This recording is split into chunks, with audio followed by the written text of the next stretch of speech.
Assembly ఎన్నికల్లో party ఓటమితో BRS అధినేత కేసీఆర్ కు వాస్తవం బోధపడినట్టయింది. ఏదైతే తన ఉనికికి కారణమైందో దానికి సమాధి కట్టడంతో ఫలితాలు ఏ విధంగా ఉంటాయో అనుభవంలోకి వచ్చినట్టు తెలుస్తోంది. దీంతో బీఆర్ఎస్ ను తిరిగి టీఆర్ఎస్ గా మార్చే ఆలోచనలో పడ్డారట గులాబీ బాస్.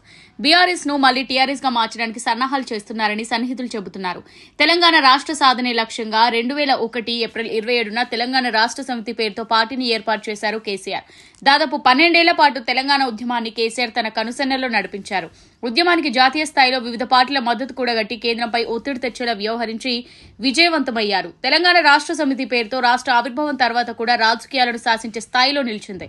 2014-2018 ఎన్నికల్లో అధికార పగ్గాలు చేపట్టింది. ఉద్యమ నేతగా ఉన్న కేసీఆర్ ప్రభుత్వ అధినేతగా పాలనలో తన మార్కు వేసుకున్నారు. 2024 ఎన్నికల్లో దృష్టిలో ఉంచుకుని జాతీయ రాజకీయాలు చక్రం తిప్పాలనే లక్ష్యంగా 2021 నుంచి జాతీయ రాజకీయాల్లో తన మార్కు వేసుకోవాలని వివిధ రాష్ట్రాల్లో బీఆర్ఎస్ నేతలను సిద్దం చేశారు. మహారాష్ట్ర, ఒడిశా వంటి రాష్ట్రాల్లో భారీ మద్దతు దక్కడంతో తన ప్రణాళికను జాతీయ రాజకీయాల్లో అమలు చేసే ప్రయత్నాలు మొదలుపెట్టారు గులాబీ బాస్.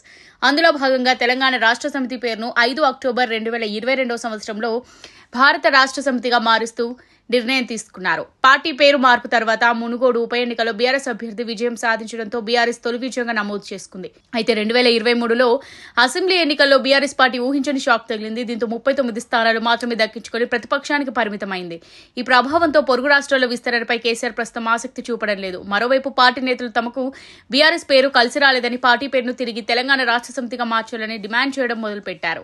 దీంతో పార్టీ పేరు మార్పు అంశాలను పరిశీలిస్తున్నట్టు చర్చ జరుగుతోంది. ఈ నెల 27న పార్టీ ఆవిర్భావ దినోత్సవం నిర్వహించే అవకాశం ఉండడంతో కేసీఆర్ కీలక నిర్ణయం తీసుకునే అవకాశం ఉందని ప్రచారం జరుగుతోంది.